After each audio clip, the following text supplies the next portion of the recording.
The acceptance letter from Stanford lay on my desk, mocking me with its promises of a future I thought was finally within reach. I'd spent the last hour staring at my bank account balance, refreshing the page over and over, hoping there was some mistake. There wasn't.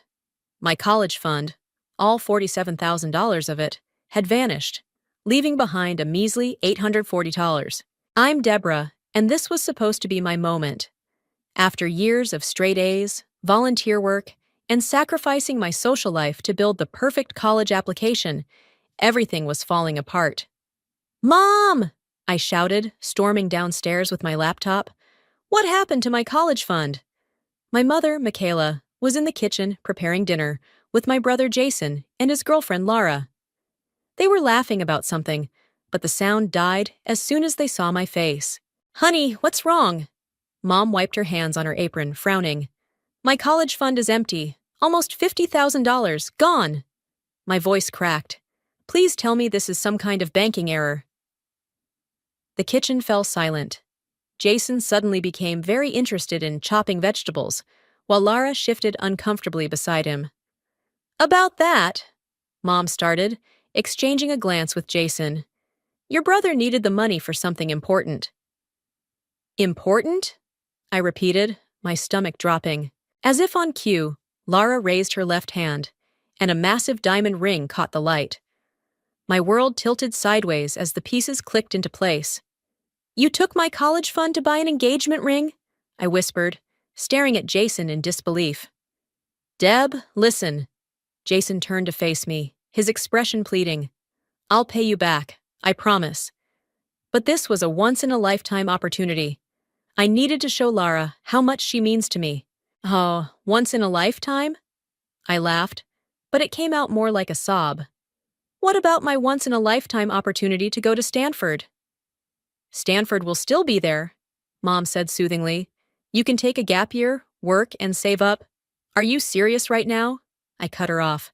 "You're defending this?" "Love is important, Deborah," Mom insisted. "Jason and Lara are starting their life together. This is a beautiful moment for our family." "Beautiful?" My voice rose. "He stole from me. That money was for my education." Lara looked increasingly uncomfortable. "Jason, you said the ring was from your savings." "It was a family decision," Mom interjected before Jason could respond. "We all agreed." "I never agreed to anything." I slammed my laptop shut. "Dad would never—" "Your father understands that family supports family," Mom said firmly. "Jason will pay you back eventually." Eventually? I was shaking now. "I need that money for fall semester. I've already accepted Stanford's offer." "You're being selfish," Jason said, his tone hardening. "This is bigger than just you, Lara and I." "Selfish?" I stepped back, feeling like I'd been slapped. "You steal my future, and I'm the selfish one?"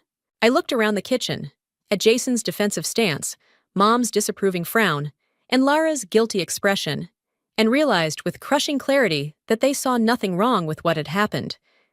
In their minds, Jason's romantic gesture trumped my education. "I'm calling Dad," I announced, pulling out my phone. "He's in a meeting," Mom said quickly, "and he agrees with our decision." That's when I knew. Dad had no idea. The tears I'd been holding back started falling. "You know what?" I grabbed my car keys from the counter. "This isn't over. What you did is illegal, Jason. You can't just take money that isn't yours."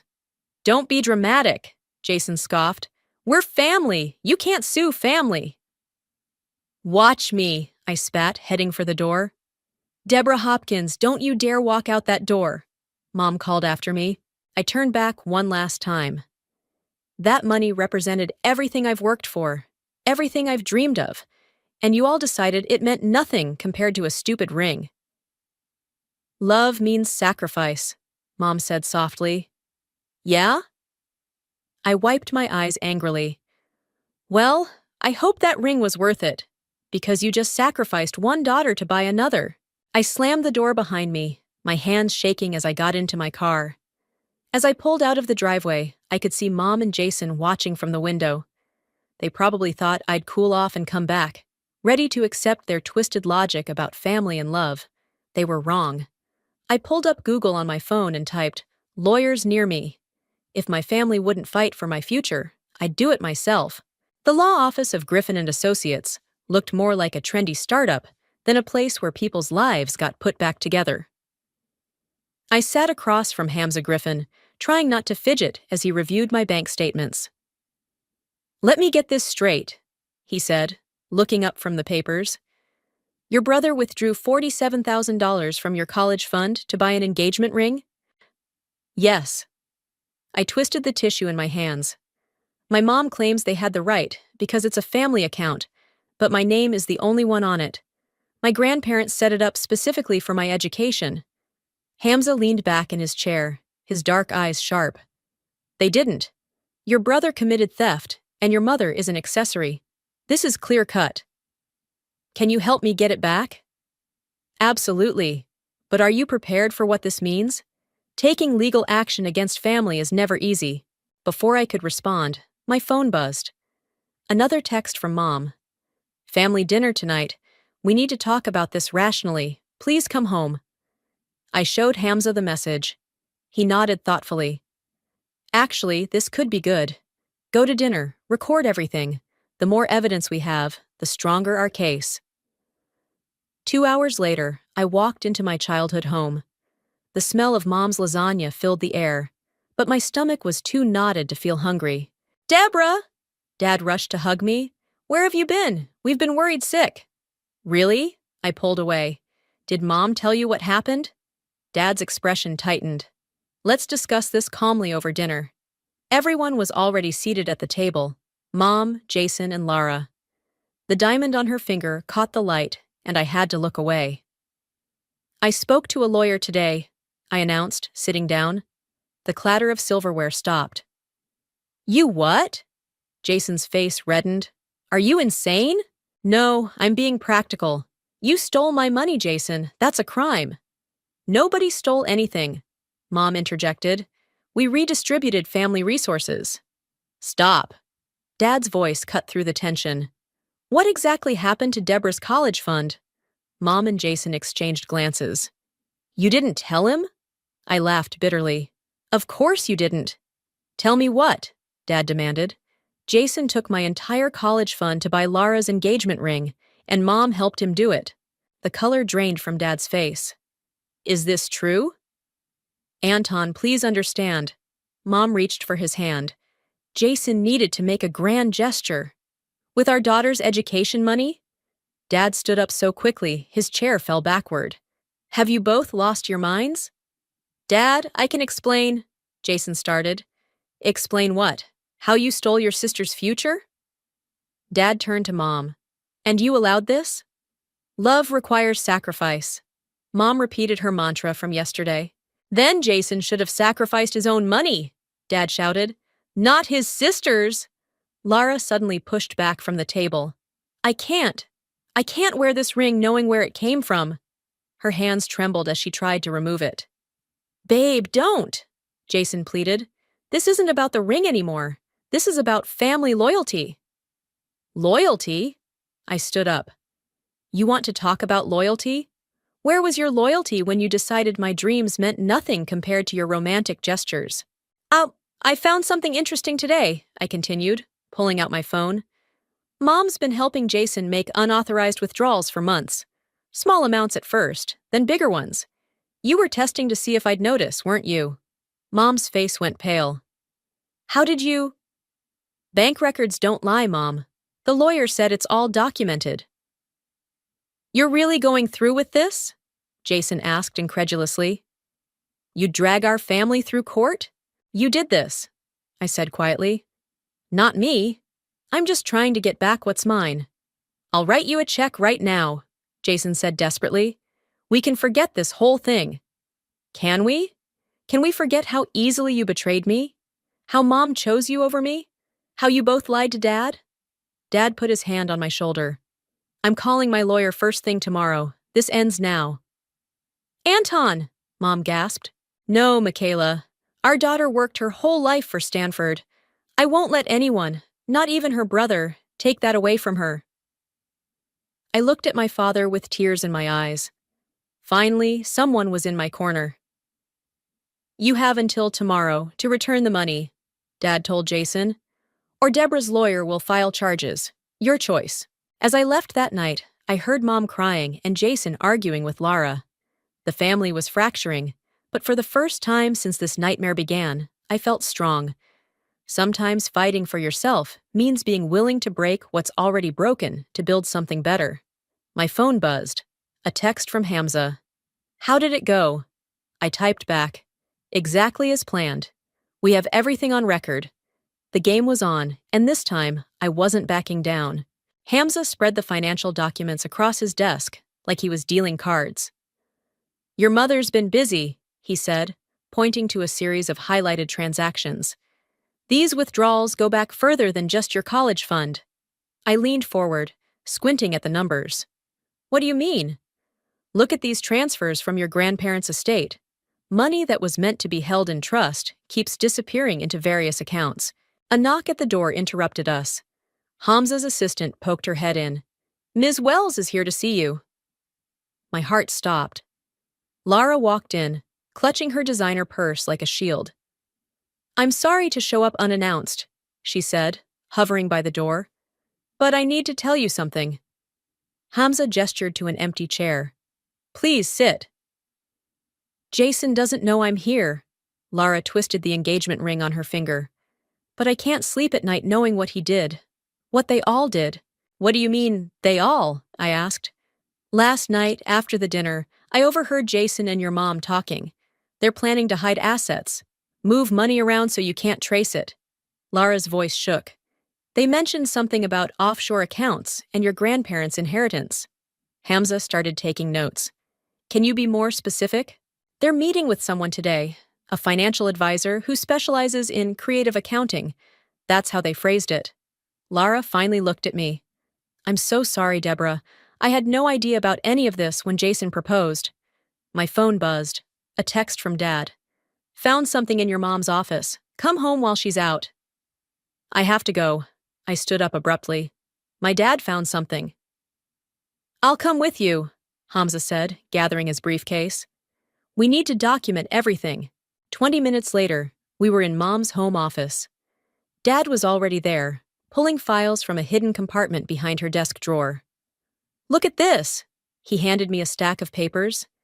Bank statements, transfer records, letters from your grandparents' lawyer. Your mother's been systematically draining accounts for years, Hamza said, reviewing the documents. Not just Deborah's college fund. I've been such a fool. Dad sank into Mom's chair. I trusted her to handle all our finances. I never questioned. The front door slammed. Anton, why is there a car I don't recognize in our driveway? Mom's voice drifted up the stairs. Footsteps approached. What are you all doing in my office? Mom froze in the doorway, her face draining of color when she saw the open drawer, the scattered papers.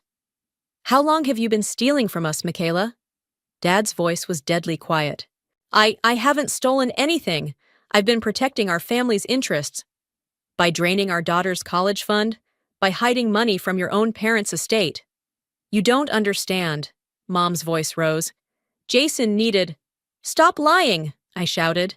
This isn't about Jason anymore. This is about years of theft and manipulation. Mom's phone rang. She glanced at it, then quickly declined the call. That was Jason, wasn't it? I asked. Warning you that Lara came to see me? Mom's expression confirmed it. Mrs. Hopkins, Hamza stepped forward. I suggest you contact your own lawyer. We have enough evidence here to… Evidence? Mom laughed hysterically. You think you can come into my house, go through my private papers? Papers that prove you've been embezzling money, Dad cut in. From our children, from your parents. I did everything for this family. Mom's composure cracked. Every penny went to giving us a better life. A better life? I gestured around the office. Like that cruise you took last year? Or Jason's new car? Was that worth destroying my future? You ungrateful! Mom lunged for the papers in Hamza's hands. Dad caught her arm. Don't make this worse, Michaela. A new voice joined the chaos. Mom? What's going on? Jason stood in the doorway, his face darkening when he saw Hamza. "They're trying to destroy our family," Mom cried. "Your sister brought a lawyer into our home." After you and Jason met with a financial advisor to hide evidence," I shot back. "Yeah, Lara told me everything." Jason's face went red. "She what?" "Game's over," Hamza said calmly. "We have enough to file charges against both of you. The only question is, how much worse do you want to make this for yourselves?" Mom collapsed into a chair, tears streaming down her face. Jason stood frozen, looking lost. Dad picked up his car keys.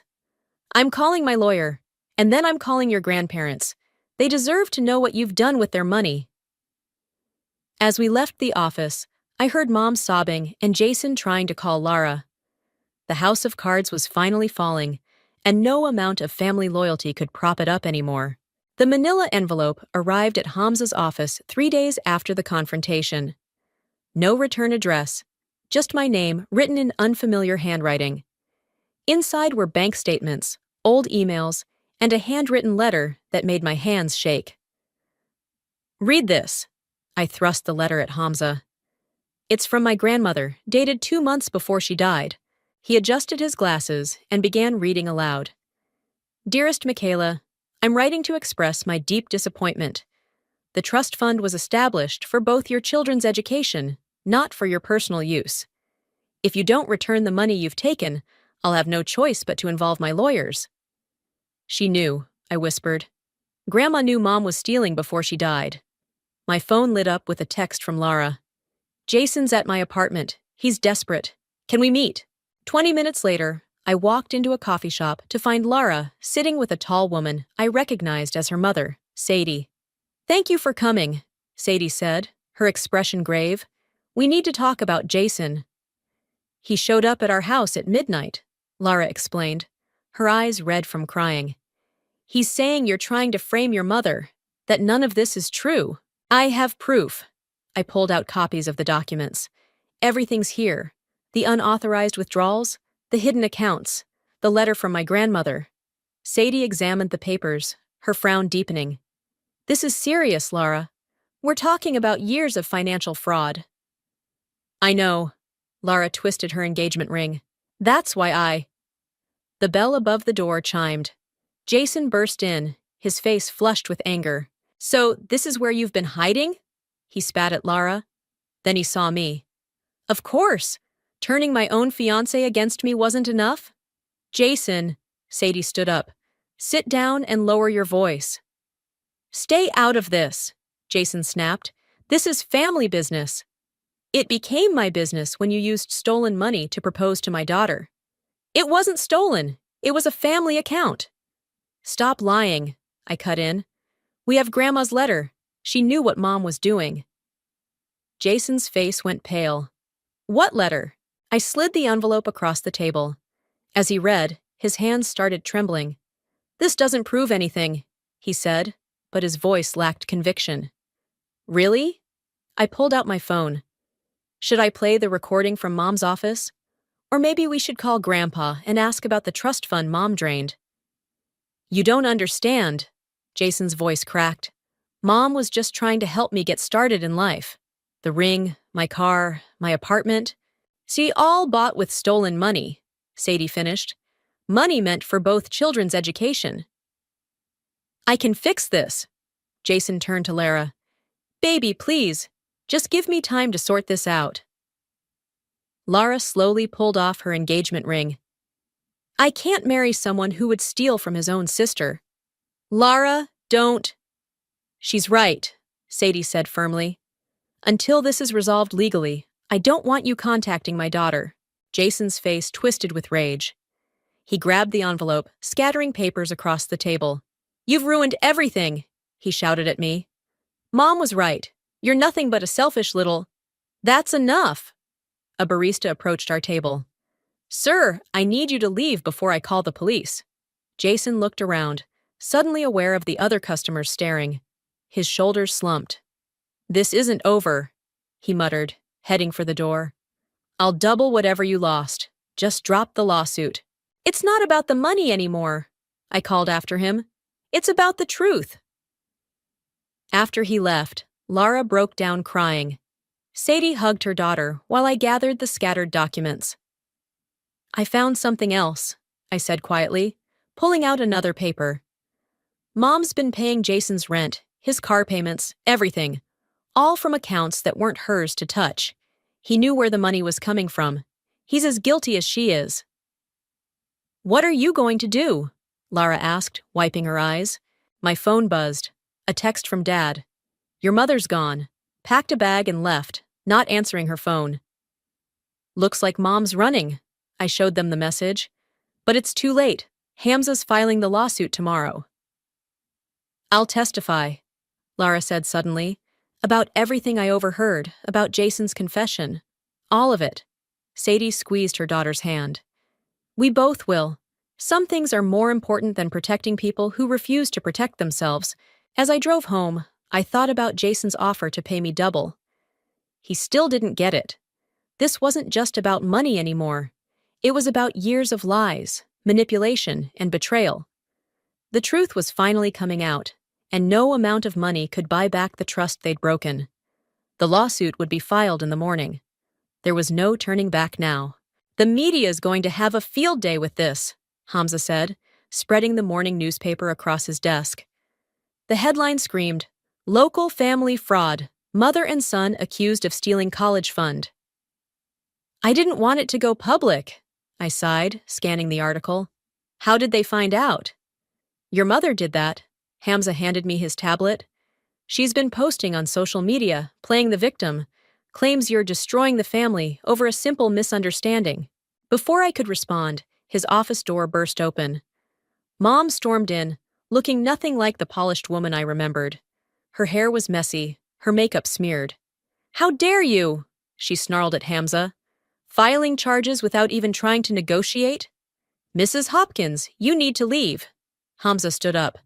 Any communication should go through your lawyer. I'm here to talk to my daughter. Mom turned to me, her voice softening. Sweetheart, please, drop this lawsuit. We can work something out. Like you worked something out with Grandma? I pulled out her letter. She gave you a chance to make things right, and you ignored her. Mom's face crumpled. You don't understand. Your brother needed... Stop! I slammed my hand on the desk. Stop making this about Jason. This is about you stealing from everyone who trusted you. Your father's filing for divorce, she whispered. Is that what you wanted? To tear our family apart? You did that yourself, I said. Where have you been the past 3 days anyway? She wouldn't meet my eyes. Taking care of things. Moving money around? Hamza asked casually. Because we've already frozen all the accounts we could trace. Mom's phone rang. She glanced at it, then quickly declined the call. That's the third time you've ignored Jason's call since you walked in, I noted. Trouble in paradise? He's... struggling, Mom admitted. The publicity is affecting his job. His apartment complex is evicting him since the rent payments were fraudulent. Actions have consequences, Hamza said. Speaking of which, we have a meeting with the DA tomorrow. Mom's face went white. The DA? But this is a civil matter. Financial fraud is a criminal offense, Hamza explained, especially when it involves trust funds and estates. A commotion outside the office drew our attention. Jason's voice carried through the door. I don't care if I don't have an appointment. He burst in, followed by Hamza's flustered assistant. His expensive suit was wrinkled, his eyes wild. You have to stop this, he begged. They're investigating me at work. Lara won't return my calls. Everything's falling apart. Maybe you should have thought about that before stealing my future, I said coldly. I'll pay you back. Double, triple. Jason ran his hands through his hair. Mom, tell her. I can't. Mom's voice broke. The accounts. They're empty. I tried to access them this morning. What? Jason stared at her.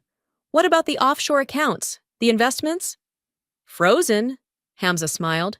Along with evidence of tax evasion we've forwarded to the IRS.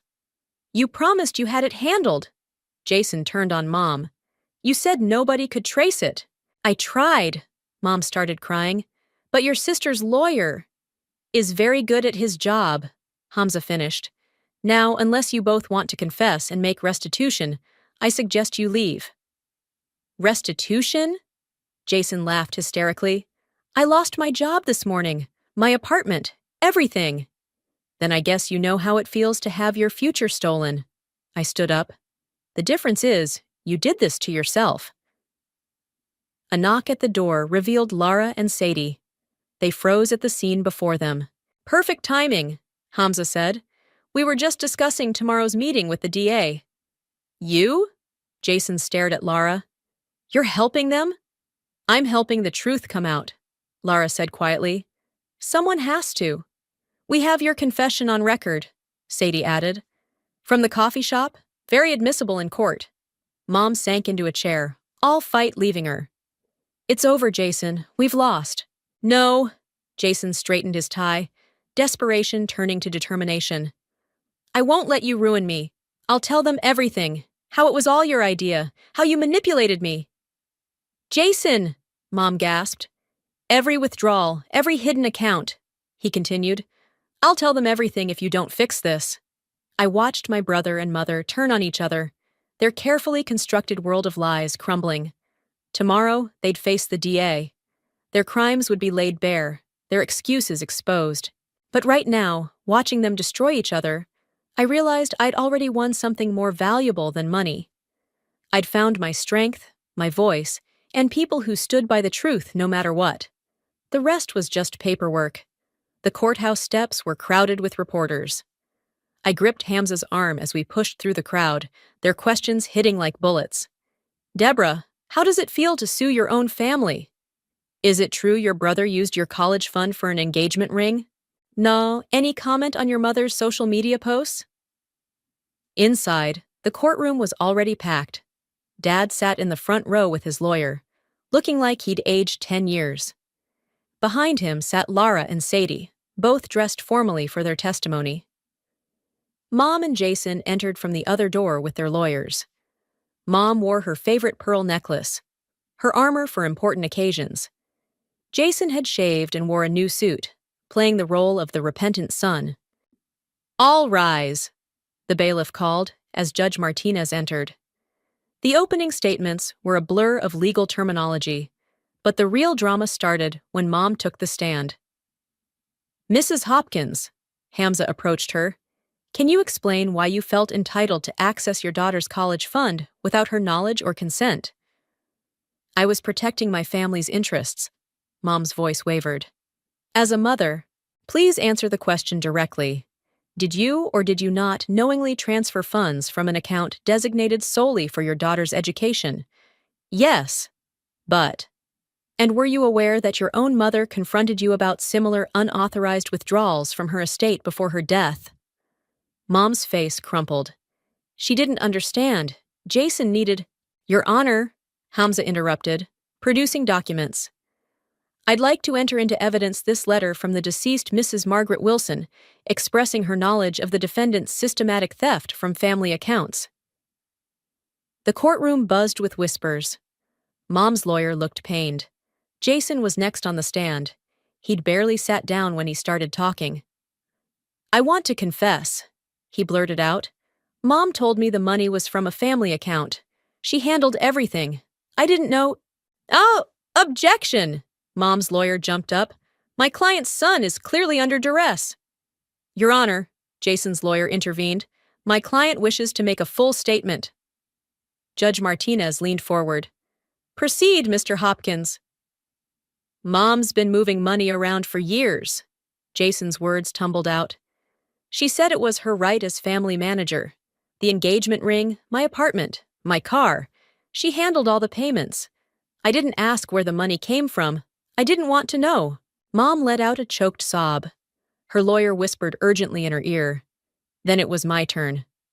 I walked to the stand on shaking legs. Ms. Hopkins, Hamza began, when did you first discover the theft? When I checked my account after receiving my Stanford acceptance letter. My voice grew stronger as I spoke. Nearly $50,000 was gone.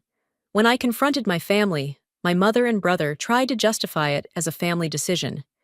They said love required sacrifice. My sacrifice. And how did this affect your education plans? Stanford was my dream. I worked my entire life for that acceptance letter. In one moment, my own family stole that future from me. Not just the money, but the trust, the security of knowing your family has your back. The judge interrupted. Ms. Hopkins, your academic record is exceptional. Full scholarship offers from several universities. Why was Stanford so important? I looked directly at Mom and Jason. Because I earned it. Every grade, every volunteer hour, every late night studying. That was my work, my future. And they decided their wants were more important than my dreams. Lara's testimony came next, describing the conversations she'd overheard about hiding assets. Then, Sadie presented records of the fraudulent rent payments for Jason's apartment. Finally, Dad took the stand. He looked broken, but determined. I trusted my wife to manage our finances, he said quietly. I failed my daughter by not paying attention, but I'm here to make it right. The judge called a brief recess before delivering her decision. In the hallway, Jason approached me. Deb, please. His voice cracked. I'll do anything. Just ask them to go easy on us. You had chances to make this right, I stepped back. Many chances. This is what accountability looks like. When court resumed, Judge Martinez didn't mince words. The evidence of long-term financial fraud is overwhelming, she began. This court orders full restitution of all misappropriated funds, plus interest. Furthermore, given the criminal nature of these actions, I am referring this case to the district attorney's office for potential criminal charges. Mom collapsed against her lawyer. Jason put his head in his hands. Additionally, the judge continued, I am issuing an order freezing all remaining assets pending criminal investigation. As we left the courthouse, reporters swarmed again. But this time, I faced them.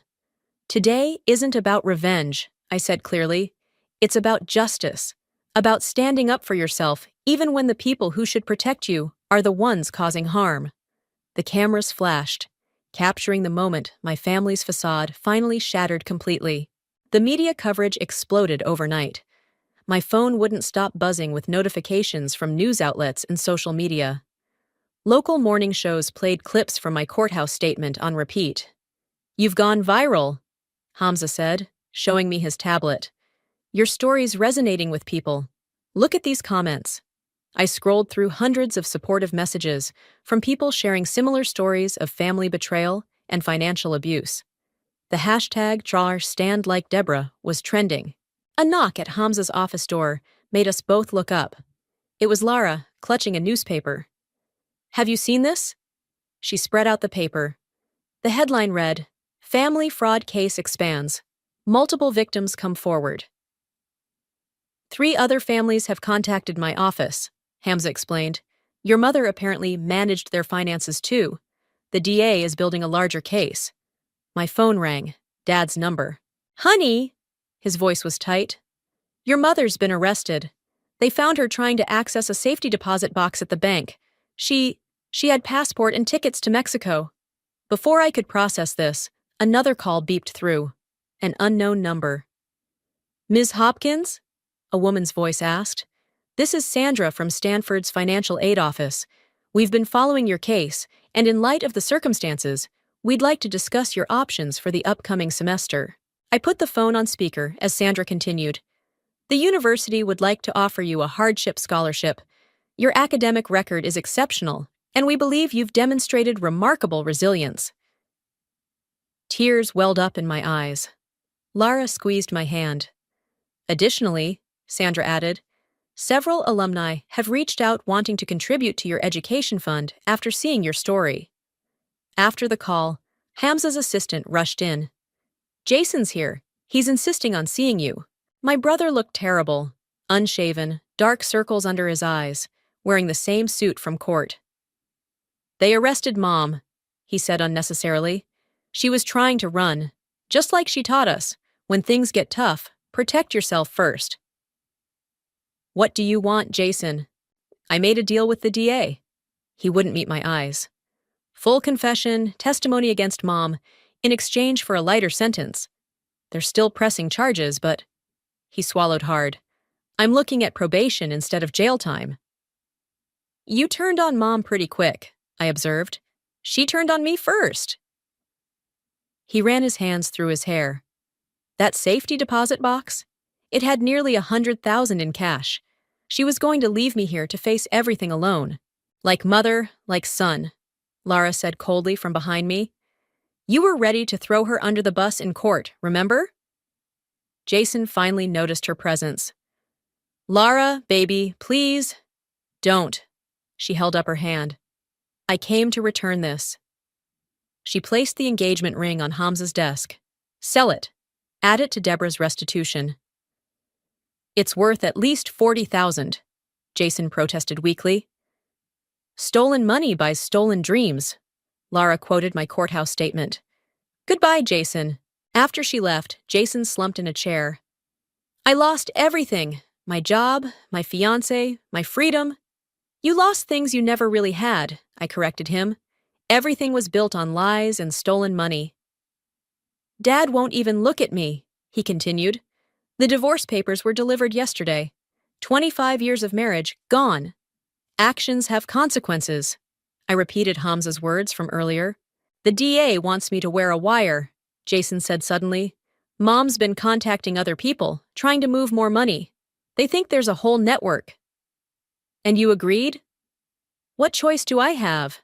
He laughed bitterly. It's either help them or go down with her. I learned that much from Mom. Save yourself first.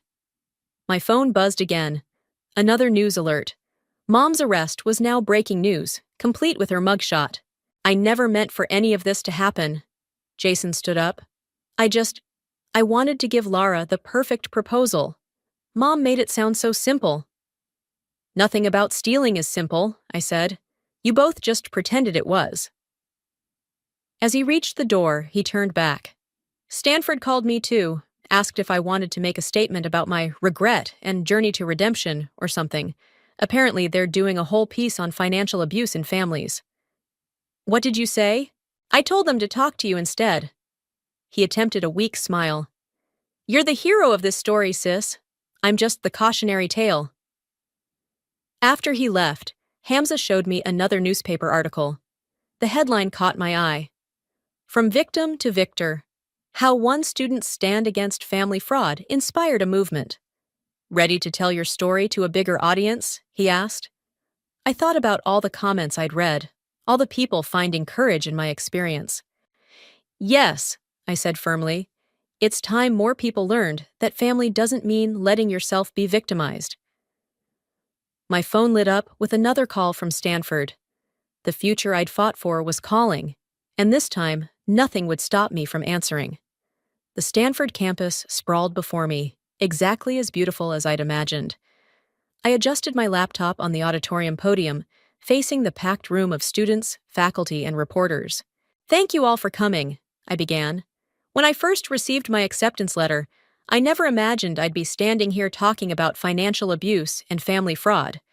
But sometimes the hardest lessons come from the people closest to us. Movement at the back of the auditorium caught my eye. Dad slipped in quietly with Hamza, both giving me encouraging nods. My mother's sentencing is tomorrow, I continued. She's facing significant prison time for decades of systematic fraud. My brother is serving probation and making restitution payments. But this isn't a story about punishment. It's about protection. About recognizing that love shouldn't cost you your future. The audience was silent, hanging on every word. Since my story went public, over 300 families have come forward with similar experiences. The FBI has opened investigations into multiple financial advisory firms that helped hide these transactions. Change is happening. My phone buzzed in my pocket. A text from Lara. Watching your live stream. You're amazing. P.S. Got accepted to law school. The hardest part wasn't losing the money, I said, smiling at the memory of that first devastating bank statement. It was realizing that my family saw me not as a person with dreams, but as a resource to be exploited. They called it love. They called it family duty. But real love builds you up. It doesn't tear you down. The Dean of Financial Aid stepped forward. Ms. Hopkins has helped us establish new protocols for identifying and preventing family financial abuse. Her scholarship fund has already helped 3 students reclaim their education from similar situations. Applause filled the auditorium.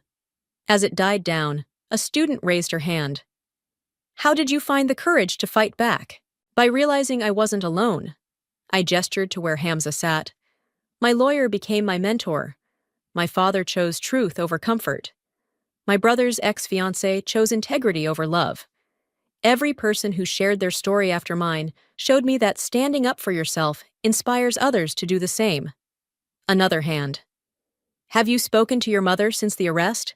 She writes letters, I admitted. Each one explains how she did it all for the family. How I've destroyed everything she built. Yesterday's letter was different, though. For the first time, she wrote 2 words I never expected. I'm sorry. The dean returned to the podium. We have time for one more question. What would you tell someone facing a similar situation? I took a deep breath. I'd tell them that family isn't supposed to be your prison, that love doesn't demand your dreams as sacrifice, and that sometimes the bravest thing you can do is say no to people who think your future belongs to them. After the presentation, Dad hugged me tight. Your mom asked me to give you this. He handed me an envelope. It's her confession. Every account, every transaction, every person involved. She's cooperating fully with the FBI now. Better late than never, Hamza said, checking his phone. The DA says this could help dozens of other families recover their stolen funds. I have something for you too. Dad pulled out a small box. We found it in your mom's safety deposit box. Inside was Grandma's sapphire ring, the one Mom had claimed was lost years ago. She pawned it to pay for Jason's first car, Dad explained. I tracked it down and bought it back. It belongs to you now. I slipped it on, the blue stone catching the California sunlight. Ready for your first class? Hamza asked, checking his watch. Actually, I smiled, I'm teaching it. The law school asked me to guest lecture on financial fraud and family law. Dad's eyes welled up with pride. Your grandmother would have loved seeing you turn this pain into purpose. My phone buzzed again. Jason. Saw your speech online. Meeting with another family today to share my side of the story. Trying to help others avoid my mistakes. Hope that counts for something. Maybe it did. Maybe every story of fraud exposed. Every family member who chose honesty over exploitation. Every student who reclaimed their future. Maybe it all counted towards something better. I walked across the campus quad, where posters advertised next week's financial literacy workshop. Students stopped to snap photos with me, sharing their own stories of standing up to family pressure and financial abuse. The sapphire ring caught the light as I waved goodbye to Dad and Hamza. It felt right on my finger, not as a reminder of what was lost, but as a symbol of what was gained. Strength, truth, purpose, and most importantly, the knowledge that sometimes fighting for your dreams means fighting the people who should have protected them in the first place. That's a lesson worth teaching.